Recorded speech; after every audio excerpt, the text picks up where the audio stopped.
خداست.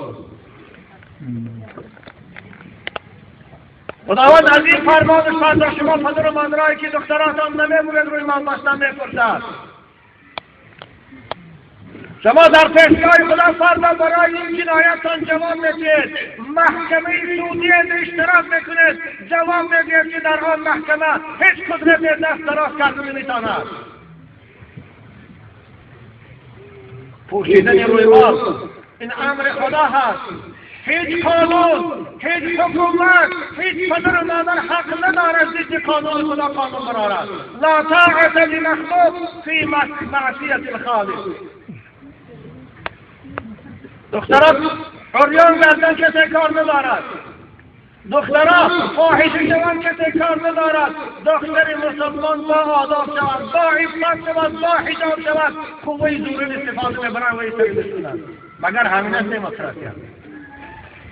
مگر آزادی وجدان، آزادی عقیده و اعتقاد همین است؟ ما باری هم دختری سرزنش نرفتیم از روی سرش کشیم که چون سر لج میگردی. اونها دخترهایی که به اختیار خوشان روی مال میبردن، هم نشانی اسلامی شدند، هم نشانی مسلمانی، هم نشانی لباس ملی شدند، روی تشکیل میکنند، روی مالاشان هستند، از خدا نمیترسند. مگر همون عذابی که خداوند بالای امریکا دعوت داد عبرت نیست؟ همون طوفان‌هایی که پی در پی در این یک ماه آخر امریکا را اقتصادیات به خاک یکسان کرد، امروز بود راهی گرفتن شده می‌داند از این بلا، همون برای اینها عبرت نیست؟ یا خدای پوشو امریکا دیگر خداست، خدای تاجیکستان دیگر است. در قرآن میگه و ما كنا مهلك القرى الا واهلها ظالمون. وقتی که بندگان خدا به مقابل خدا قانون خدا اعتراض کردن، ضد برآمدن، مقابلت نشان دادن، خدا میگه ما اهل این قشرها را، اهل این شهرها را هلاک میکنیم. اگر امریکا را طوفان هلاک کرد، ما را زمین جنبی هلاک میکند. کوهها رو ببینید، این کوههای بلند قامت که در مرزا و در رامت و در اینجا اختیار الله دست. آی کنار بشه برچه قصد و حاضر بکنم دشم برسی که خاک بکنم. حکومت دارای عزیز از خدا ترسی. خوب آزادی باشد. اون که دلوش میگرده از ما کارت نداره. ما فقط با زبان، خوب شما هم با زبان تا نصیحت کنید، اما قوار استفاده نبرید. ما خیال کردیم که شما رای تشکیل بکنه زنهای فاحشه رو بخبه، رای تشکیل بکنه گرایی کشا رو بخبه، رای تشکیل بکنه دزدار رو بخواب. برای زنی با آداب و با حیا را روی ما چه اثر گرفتن رای تشکیل. یا الله زبا علماء محترم، کسانی که صدا بلند گویند در دستاتان از خاموش میشینه، کسانی که منبر در اختیارتان از خاموش میشینه، والله روز قیامت خداوند زبان شما در لجام میزند، لجام آتشین اگر خاموشید. پدر مادر عزیز از خدا ترسید. به خاطر یک دختر روز قیامت پروردگار 4 مرد عذاب میکند. یکم پدر شد، دویم برادر شد، سوم شوهر شد، چهارم فرزند شد. وقتی که مادر به حیا و به عفت باشد، فرزند خاموش باشد، خداوند فرزند عذاب میکند. و این حجاب هم خدا هست، این فرمان خدا است، همون خدایی که قرآن فرستاد فرمان اوست. این همان دین است که امام اعظم پیشوای اوست، یکی از رهبرای مذهب‌های اوست، همون خدا را، همون دین قانون شد. بنابراین پدرای عزیز، دختران را آزار بدید. وقتی که شما میبینید اونها روی مال میبندن، خب من طرفدار آن نیستم که همون چادر اختیار بکنند. همین روی مالی که مادران ما میبندن روی مال، امروز خواهرای ما روی مال در کجا میبندن؟ من بارها گفتم بعضیا خفه شدن، در روز مرده، بالای مرده، در روز مصیبت روی مال میبندن، روی مال سفید ماه باری خوشرو میروند همشان. خواهرای همین روی مال در بازار هم بندن، همین روی مال در روز توی خرسندیتان هم بنده، ماه باری خوشرو شده، نخواهد که همین سر حسن باشد. قرآن پروردگار میگه یا بنی آدم قد انزلنا علیکم لباسا یواری سوآتکم و ریشا. اما خدا میگه برای شما من لباس آفریدم، برای شما زیبایی آفریدم. این لباس در بر کنه که عورت شما را، شرمگاه شما را پوشاند. موی سرم شرمگاه هست. اما الله های خالص سر پرسه در شریعت مقدس اسلام چگونه از ناف تا زانو شرمگاه هست پوشیدنش فرض است. برای زن مسلمان موی سرش هم پوشیدنش فرض است. پیغمبر خدا میگه الحر عورت مستوره، زن باید تمامی برگوش از چشم مردی بیگانه پوشیده باشه، غیر رو و غیر دست و پاش، مگر پیش شرفش ده، پیش پدرش ده، پیش اخو دادرش میل استرش باشد کرده. اما پوشه برایت باید لباس پوشد. این خدا امر کرده است. تمام موجودات خداوند لباس داده است. ببینید همین مرغ هم پر دارد، بدنش میپوشاند. اگر پرها شکنی سرش دیگه همه چنین سرخش چگونه در نظر آدم بلده میتابد. انسان از خداوند براش لباس فرض کرده پوشه تا در نظر مردم خوشبو تابد. بنابراین سطح امر خدا هست. کسی اگر قبول ندارم، پدر مادر هست کدام ادعای من قبول ندارم، این نشانی اخیر موندگی از ایمان خارج میشه. شوخی نکنید. او عقیده های صفصفیه که ایمان در دل است، دل صاف باشد، دل با عفت باشد، فطرت با عفت باشد، این خطا کفرستید. اسلام دینی ظاهری است، هم دینی باطن است هم دینی ظاهر است. باید مسلمان ظاهرش موافق به فرمان خداش باشد. چگونه قانون حکومت رعایت نکنیم، حکومتدارا خفه میشوند، لاش بیان عذاب جزا میدهند، مانند این قانون خدا را کسی رعایت کنند خداوند او را جزا میدهد تا او در درگاه را. بنابراین این رویال بستن این امر خدا هست. باور کنید شما قرآن را رئیس جمهوری شما گفتن، من قرآن گفتن خیلی کلیدی ترجمه کردی شما خوانید. آخه همون قرآن شما میخوانید. در همون قرآن خداوند امر کرده که یدنین علیهن من جلابیبهن، در سر چادر پردگی پیشبر شما را، موی سر شما را، کتفای برهنه شما را پوشانند. این امر خدا هست.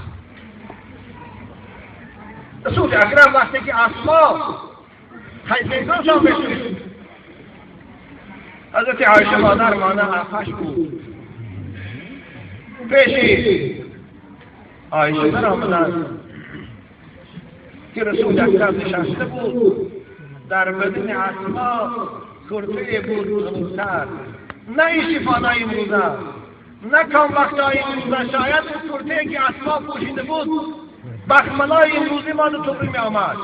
صاحب بدای سنا میگرد بخملای امروزی ما دو طبری می آمد. در پیش رسول اکرم در آمدن، بعضی حج موضوع های حساس بدنشان تا مثل پیش برشان یا شاید رانه پاشان بود تا حضرت رو گرداندن، پشت گرداندن. گفتن اسما وقتی که زن به سنی بلوغ رسید، یعنی 10 ساله 12 ساله شد، دیگر تمام بدنی و دیدن مرد بیگانه حرام است مگر رو دستش بودم که پاش الا الله شما کفر. آیا رو چی حال است؟ پدر و مادر علی کدام بچه دختران دار لباس میخرن، کرتی آستین کانتی میدوزن، پیشی براشان تا بالای نافشان پیششان کشاده میکنن، نمیگه بچه این چی لباس هست؟ لباسی مادر من خیلی نبود، لباسی مامای من این نبود، این لباس تا از کجا یافتیم؟ بر پدر این مدلیاران لعنت. چون میگه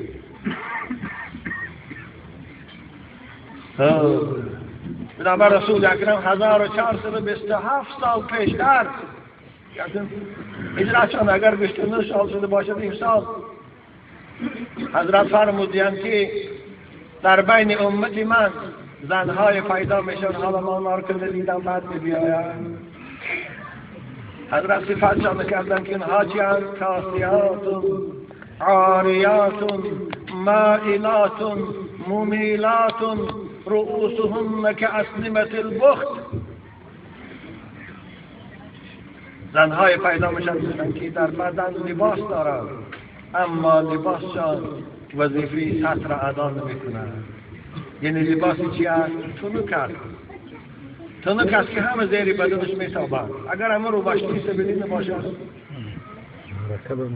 بعدش با برقت همه رو باشکم نمیپوشد دیگر. یا اینکه لباس میپوشد آنچنان تنگ است منازی با برآمده است که فنشان شود لباسای برآوردگی شما آنقدر تنگ است که دخترکا پوشن در کوچه میبینن شما در بدن چسبیدگی از فرق نمیکنید بدنش است یا لباس. این لباس اجزا لباس سطر وظیفی سطر اعضا نمیکنن. این حرام است. پوشیدنش هم حرام است. لباس به خاطر آن است که موضعهای شهوانی زن که شهوت بر میخیزاند باید از چشم بیگانه پنهان باشد. این لباس میگن. ران پاش علاهده میتابد، دنبش علاهده میتابد، سینه‌اش علاهده میتابد، نافش علاهده. چگونه این لباس سطر میشد؟ این بروکای تنگ، این بریزای تنگ، این مایکای تنگ. پدر مادر میبینه دام نمیزند مگر برای همین پدر مادر شده. رسول اکرم چون گفتند اینها لباس دارند لیکن حکم برهنه را دارند. لباس اینها وظیفه سطر اعضا نمی‌کند. یا الله، عایشه نشسته بودند یک گروه از دخترکا برای فاتحه گیری پیش عایشه آمدند. امروز دخترای ما پیش مولانا میرند، مزار مولانا را احترام میکنن. کاش که این مولانا یا چی فایده باشد. کاش که اون مولانا خیلی میره بچه به روی ما پوش انصر رو پونه یا استخوان پوش بگیری. پیش عایشه در آمدن. عایشه همسر رسول اکرم، عایشه صدیقه، عایشه که 10 آیه قرآن در پاکیزگیش و عفتش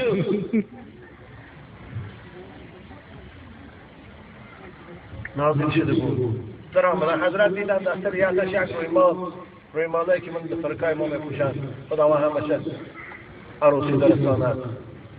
رویمان تنه بود، موهاش از زیر رویمان میتافت.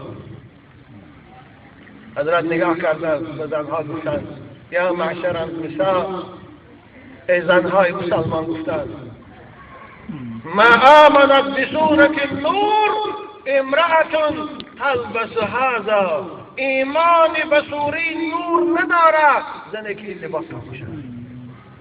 ایمان نداره.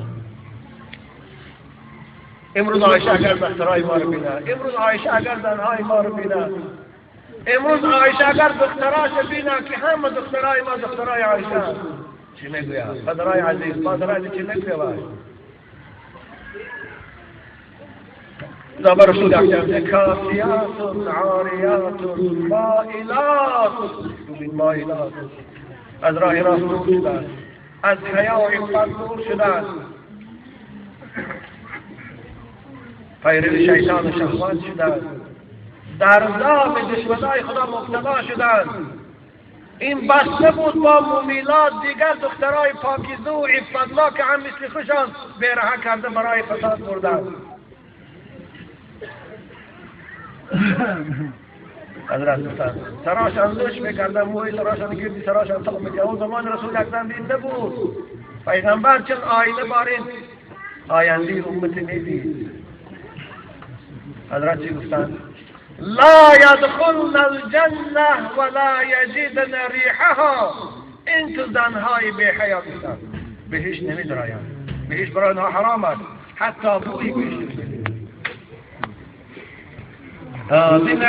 این کشم بیکار موندن که خوابون برد کتابخانه در یک گدید دعوتی بودن. گدید خانه هم خوش ببرو شیطانی کیا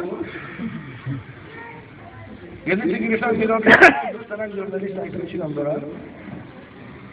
گدید در باب سطح ویم صحبت کرده است و ثانی گفته است که من مخلصی حضرت عایشه و فاطمه هستم. این زبان اسلام لیکن گفته است آخر این مراد از این عفت ظاهری نیست، این رویمال و کرتی دراز نیست، عفت باطنی است. شرط نیست برای زنی مسلمان مخلص عایشه و فاطمه که رویمال بندد و کرتی آستردار پوشند. نه خواهر این خطا هست. اسلام هر دو عفت میخواهد، هم عفت باطنی هم عفت ظاهری رو میخواهد. اسلام هرگز قبول ندارد مسلمان را که به دعوای عفت باطنی ظاهرش خلاف شریعت باشد.